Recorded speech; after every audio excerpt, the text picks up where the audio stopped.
पुराने समय की बात है। किसी नगरी में एक युवक रहा करता था। वो युवक बहुत ही शर्मीला था। वो इतना शर्मीला था कि जब भी उसके सामने कोई नया आदमी आकर खड़ा हो जाता तो वो उससे बात तक नहीं करता था।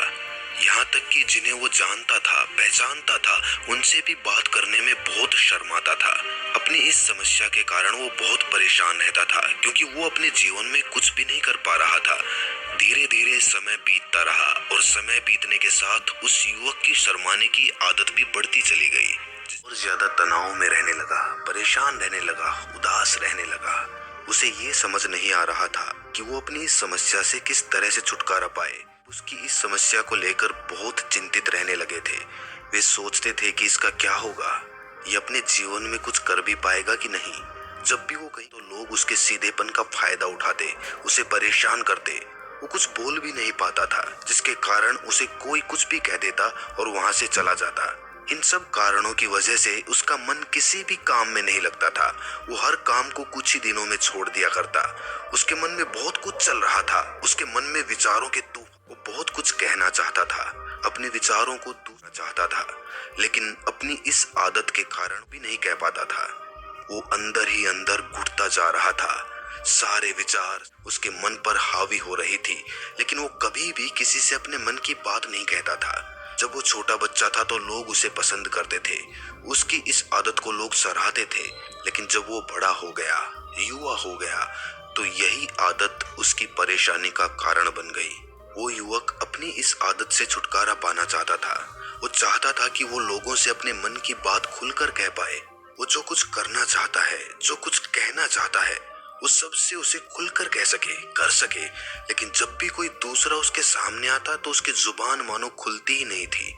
यहाँ तक कि वो अपने माता पिता के सामने भी ठीक से बात नहीं कर पाता था। अपने कुछ मित्रों के अलावा वो अपने मन की बात किसी से नहीं कह पाता था। जब भी वो किसी बात का जवाब देता तो लोग उसकी हंसी उड़ाते, उसका मजाक बनाते। लोग कहते कि आज तो तेरे मुंह में जबान आ गई है। ये समस्या दिन ब दिन बढ़ती चली जा रही थी।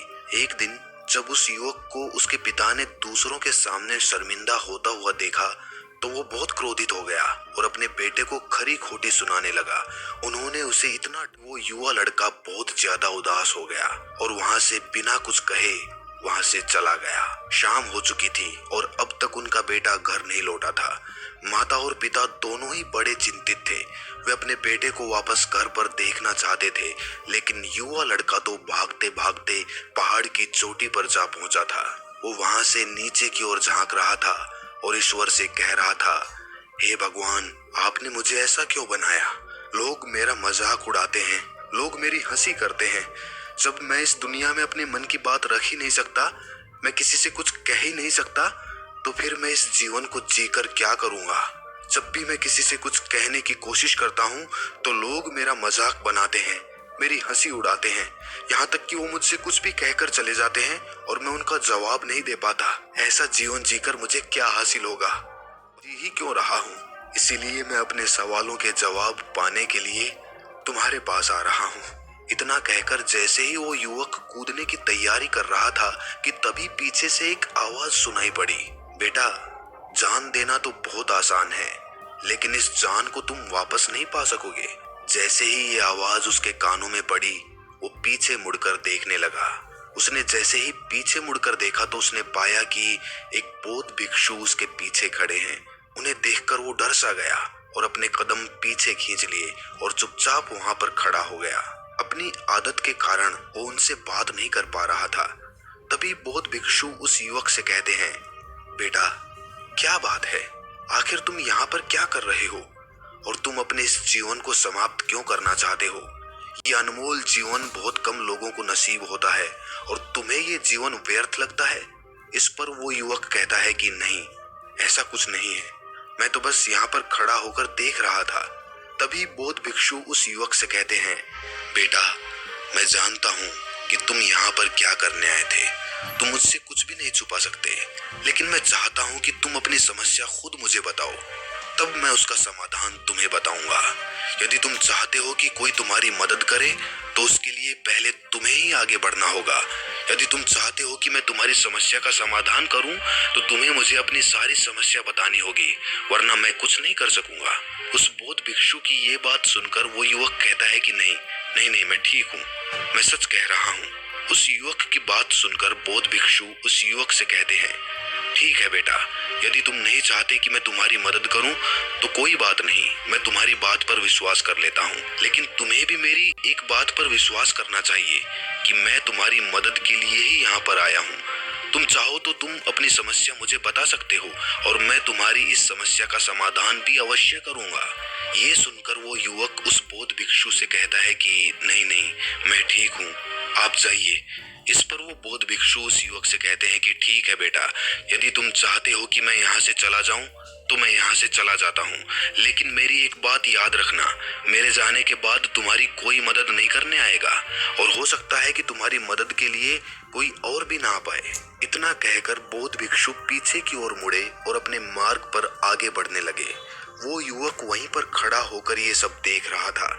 जैसे ही वो कुछ दूर पहुंचे, तभी उस युवक ने जोर से आवाज लगाई, हे गुरुदेव, मेरी समस्या बहुत बड़ी है, क्या आप उसका समाधान कर सकेंगे?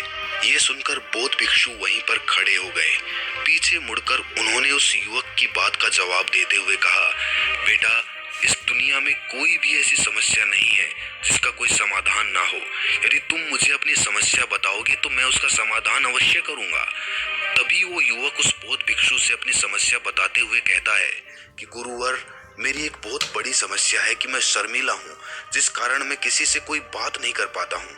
यहाँ तक कि मैं अपने मन की बात भी किसी को नहीं बता पाता। जब भी मैं किसी से बात करने की कोशिश करता हूँ तो लोग मेरा मजाक उड़ाते हैं, मेरी हंसी उड़ाते हैं। जब भी मुझे कोई खरी खोटी सुनाता है, उल्टी सीधी बात करता है, तो उसका मैं जवाब तक नहीं दे पाता। मैं लोगों की तरह चालाक बनना चाहता हूँ, लोगों की तरह बातों का जवाब देना चाहता हूँ, अपने मन की बात करना चाहता हूँ। मैं इस दुनिया के साथ कदम से कदम मिलाकर आगे बढ़ना चाहता हूँ। क्या इसका कोई समाधान है? उस भिक्षु ने उस युवक की सारी बातें ध्यानपूर्वक सुनी और फिर जवाब देते हुए कहा कि बेटा, तुम जरूरत से ज्यादा शर्मीले हो। इसका अर्थ ये है कि तुम्हारे अंदर कोई डर है जिसे तुम पहचान नहीं पा रहे हो, जिस कारण उसका समाधान करने में भी तुम असमर्थ हो रहे हो। शर्म करना अलग बात है और डरना अलग है। जब हमारे भीतर डर होता है तब हम कहीं भी किसी से भी कोई बात नहीं कर सकते। हमें चारों तरफ केवल डर ही नजर आता है और हम हर जगह से डरते ही रहते हैं। लेकिन इसे शर्माना नहीं कहते। शर्म तो बस एक हद तक तुम्हें चुप रख सकती है। फिर वो बौद्ध भिक्षु उस युवक से कहते हैं कि बेटा, तुम सबसे अधिक किससे शर्माते हो? युवक इसका जवाब देते हुए कहता है कि गुरुवर, मुझे अपने पिता से बात करने में बहुत शर्म आती है, मैं उनके सामने कुछ बोल भी नहीं पाता।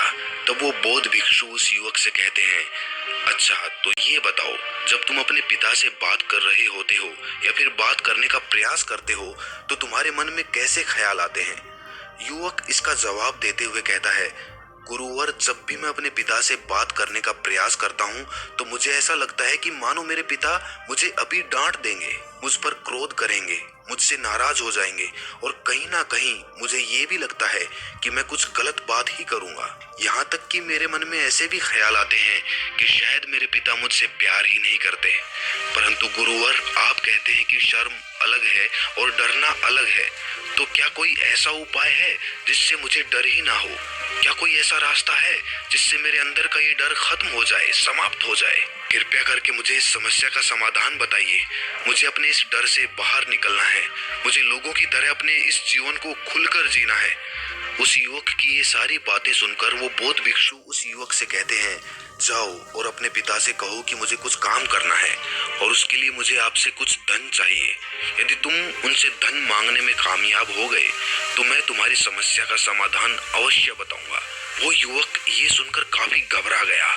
उसने उस गुरुवर से कहा कि हे गुरुवर, मुझे ये कार्य ना दीजिए, मैं उनसे कुछ नहीं कह पाता। उनके सामने तो मेरी बोलती बंद हो जाती है, मैं भला उनसे धन कैसे मांगूंगा? ये बात सुनकर बौद्ध भिक्षु उस युवक से कहते हैं कि तब तो तुम्हारी समस्या का कोई समाधान नहीं है और ना ही तुम कभी भी अपने जीवन को खुलकर जी पाओगे।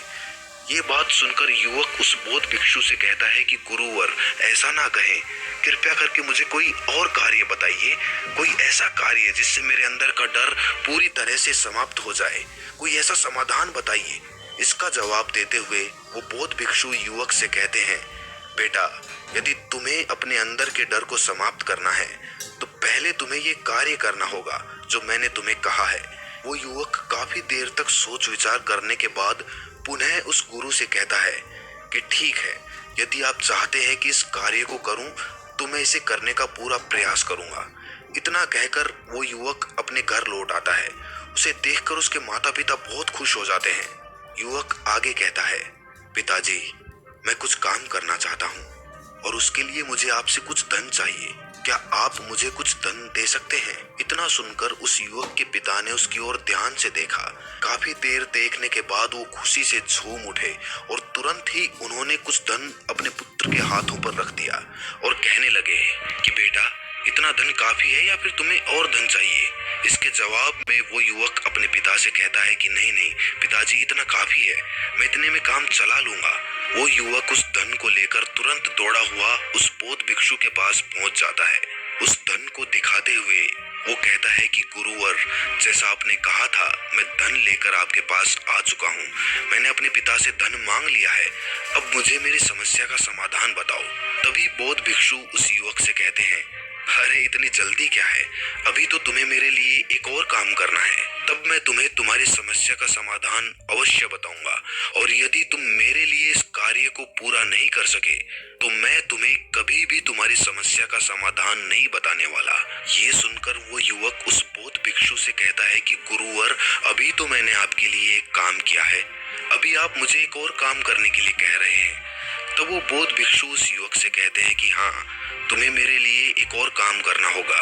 वो युवक एक बार फिर से काफी देर सोच विचार कर उस बौद्ध भिक्षु से कहता है कि अच्छा ठीक है, बताइए अब मुझे क्या करना है। इसके जवाब में बौद्ध भिक्षु उस युवक से कहते हैं कि जाओ और ये धन जो तुमने अपने पिता से मांगा है, इस धन को वापस अपने पिता को लौटा दो और साथ साथ ये भी कहना कि पिताजी, मैं अभी काम नहीं करना चाहता, लेकिन जब समय आएगा तो मैं आपसे ये धन वापस ले लूंगा और उससे अपना काम पूरा करूंगा।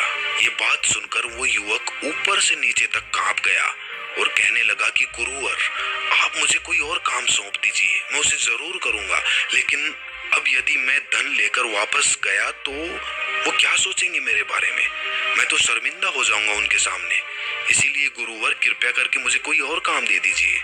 तभी बौद्ध भिक्षु उस युवक से कहते हैं कि बेटा, जो काम मैंने तुम्हें सौंपा है, तुम्हें उसी कार्य को पूरा करना होगा, अन्यथा तुम्हारी समस्या का समाधान मैं तुम्हें नहीं बताने वाला। काफी देर सोच विचार करने के बाद वो उस बौद्ध भिक्षु से कहता है कि ठीक है गुरुवर, मैं वापस जाता हूँ और ये धन वापस अपने पिता को देकर आपके पास आता हूँ। वो तुरंत दौड़ा दौड़ा अपने पिता के पास वापस लौटा। उसने अपने पिता से कहा कि पिताजी, मैं ये धन अभी नहीं लेना चाहता, अभी ये धन मुझसे वापस ले लीजिए। जब मुझे कोई काम पड़ेगा तो मैं आपसे ये धन वापस ले लूंगा। उसके पिता ने उस युवक की तरफ घूर कर काफी देर तक देखा और फिर मुस्कुराते हुए कहने लगे, बेटा, मैं समझता हूँ कि किसी भी काम को शुरू करने से पहले हमें उसके बारे में जानकारी इकट्ठी करनी चाहिए। उसके बारे में समझना जरूरी है। कब क्या कैसे करना है, इसके बारे में हमें पूरी जानकारी लेनी चाहिए। कोई भी काम ऐसे ही नहीं शुरू किया जाता, उसमें हम सफल भी होंगे या नहीं, इसका भी अनुमान हमें लगाना पड़ता है। और जब तक हम सभी तरह की जानकारी प्राप्त नहीं कर लेते, तब तक हमें धन नहीं लगाना चाहिए। मुझे बहुत खुशी है कि तुमने सही निर्णय लिया है। जब तुम्हें ये समझ में आ जाए कि जो कार्य तुम करने जा रहे हो वो तुम्हारे लिए उचित है, तब तुम चाहोगे तो मैं तुम्हें ये धन वापस लौटा दूंगा। युवक अपने पिता से ये सारी बातें सुनकर मन ही मन बहुत प्रसन्न हुआ। उसने इसकी तो उम्मीद भी नहीं की थी कि उसके पिता हंसकर उसे सारी बातें समझाएंगे। वो मन ही मन ये सब सोच ही रहा था कि तभी उसके पिताजी उसके और करीब आए और अपने उस युवा बेटे को गले से लगा लिया। जैसे ही उसके पिता ने उस युवक को गले से लगाया, उसको बहुत अच्छा महसूस हुआ। उसका आत्मविश्वास, उसका हौसला और ज्यादा बढ़ता चला गया। उसके बाद वो युवक पुनः उस बौद्ध भिक्षु के पास लौटा और कहने लगा कि गुरुवर, जैसा आपने कहा था मैंने बिल्कुल वैसा ही किया है। मैंने धन अपने पिता को वापस कर दिया है। अब तो कृपया करके मुझे मेरी समस्या का समाधान बता दीजिए।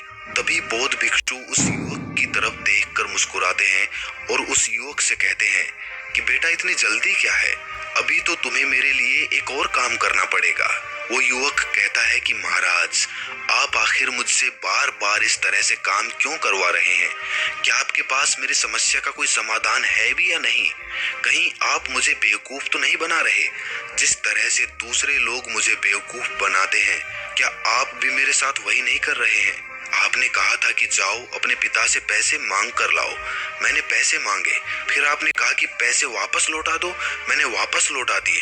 अब आप कह रहे हैं कि मैं आपके लिए एक और काम करूं? नहीं, ये मुझसे नहीं होगा।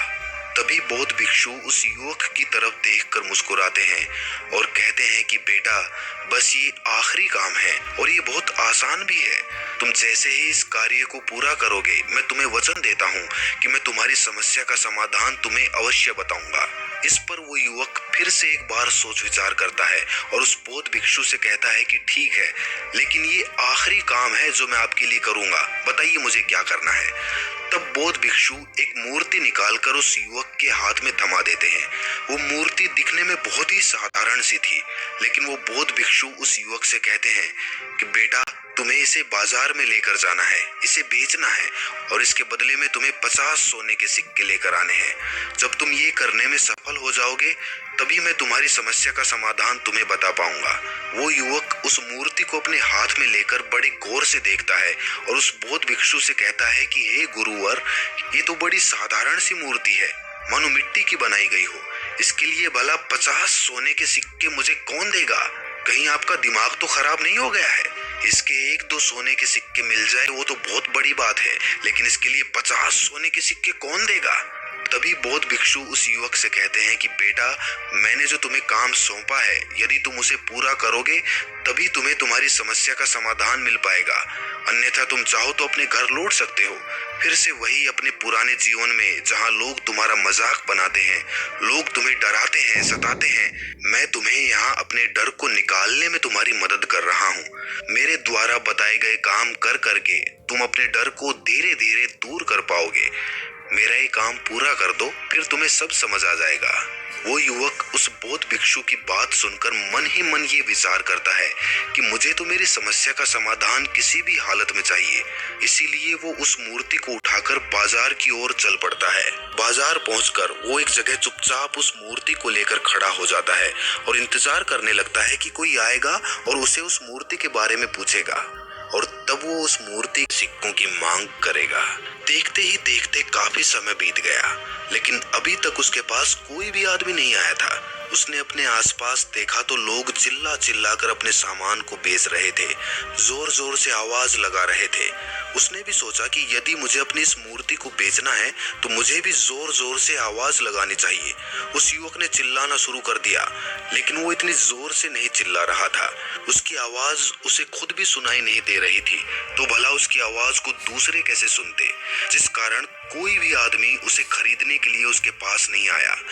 धीरे धीरे शाम का समय हो चुका था और उस आदमी को ये डर था कि कहीं वो बौद्ध भिक्षु वहां से चला ना जाए, अन्यथा उसे अपनी समस्या का समाधान कौन देगा।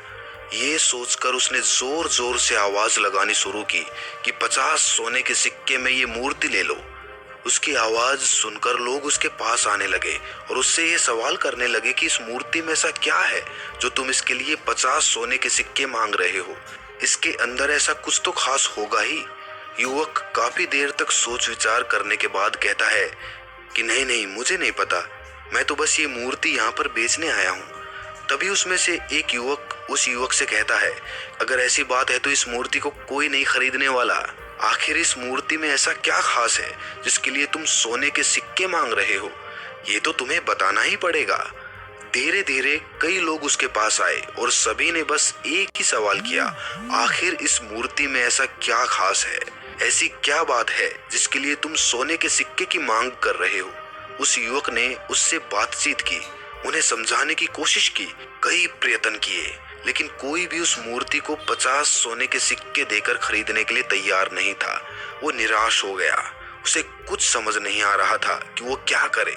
तभी बाजार में उसने देखा कि कुछ लोग अपने सामानों की खासियत बता रहे हैं। उसे बेचने के लिए उसकी खास खास बातों के बारे में लोगों को समझा रहे हैं। ये देखकर उसने भी सोचा कि मुझे भी इस मूर्ति की कुछ खासियत लोगों को बतानी चाहिए।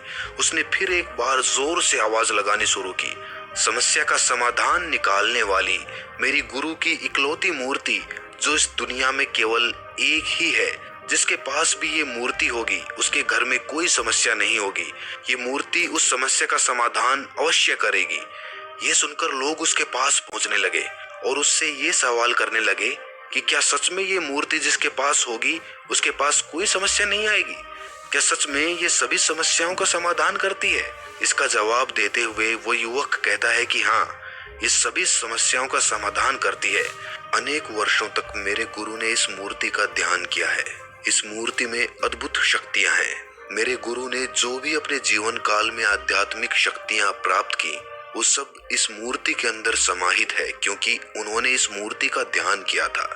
चाहे कोई भी समस्या हो, कैसी भी समस्या हो, कैसी भी परिस्थिति हो, आपको उसका समाधान अवश्य मिलेगा। अगर किसी को मेरी बात पर विश्वास नहीं है तो कोई भी मुझसे इस मूर्ति का दुगना दाम वसूल कर सकता है। अगर ये मूर्ति अपना कार्य नहीं करती है, आपकी समस्याओं का समाधान नहीं करती है, तो ये रहा मेरा पता। मेरे पते पर आकर इस मूर्ति को वापस करके आप इसकी दुगनी कीमत मुझसे वसूल कर सकते हैं। इतना सुनने के बाद अब ये मूर्ति सबको चाहिए थी। उस मूर्ति के दाम लगने लगे। कोई उसे 200 सोने के सिक्के देना चाहता था, कोई 400 सोने के सिक्के, कोई 600। उस मूर्ति की कीमत लगातार बढ़ती जा रही थी। जैसे जैसे लोगों को पता चलता जा रहा था कि ये मूर्ति लोगों की समस्याओं का समाधान करती है, लोग उसे किसी भी कीमत पर खरीदने के लिए तैयार हो गए थे। अब वो युवक आत्मविश्वास के साथ और जोर से चिल्ला रहा था, लोगों को उस मूर्ति के बारे में समझा रहा था। अब उसके मन में कोई डर नहीं था। वो लोगों को उस मूर्ति के बारे में पूरे आत्मविश्वास के साथ बिना घबराए उस मूर्ति की खासियत बताने में लगा हुआ था, जिसके कारण लोग अब उस पर भरोसा कर रहे थे और वो भरोसा लोगों की नजरों में नजर भी आ रहा था। जैसे जैसे अंधेरा होता गया, लोगों की भीड़ मानो कम होने का नाम ही नहीं ले रही थी।